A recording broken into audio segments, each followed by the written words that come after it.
Sibak sa trabaho ang driver ng isang bus na nakagitgitan ng isang modern jeep sa Espanya, Maynila. Agawan ng pasahero ang ugat ng gitgitan. Saksi, si Joseph Moro.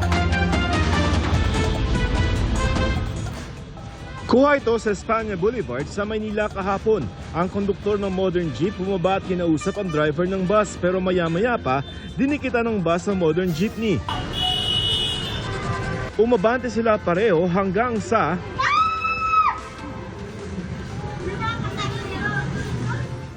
halos magkabanggaan na ang modern jeepney at bus.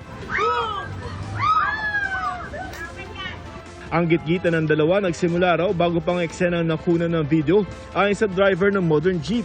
Hinaharangan na raw sila ng bus sa pagkuha ng pasahero sa may Moraita.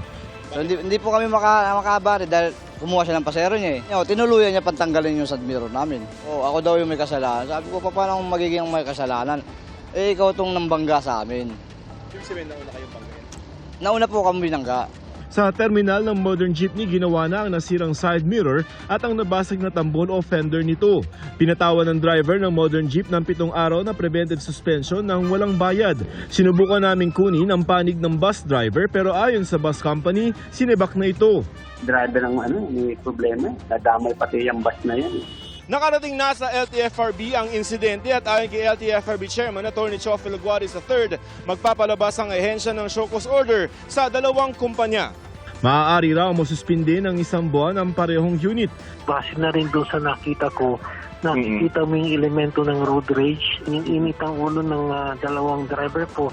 It could endanger the life of passengers kung mag-escalate sa violence po yung ginawa nila. Ayon sa LTFRB, pag-aaralan din kung nagsasapawan ang ruta ng modern jeepney at bus na iniiwasan sa ilalim ng PUV Modernization Program. We will evaluate kung magbabawas ka or i-reroute mo probably si jeep or si bus. Pero giit ng parehong kumpanya ng bus at modern jeepney, kulang pa ang mga sasakyan sa lugar lalo na kung rush hour. Para sa GMA Integrated News, ako si Joseph Morong, ang inyong saksi. Mga kapuso, sama-sama tayong maging saksi. Mag-subscribe sa GMA Integrated News sa YouTube at para sa mga kapuso abroad, samahan niyo kami sa GMA Pinoy TV at sa www.gmanews.tv.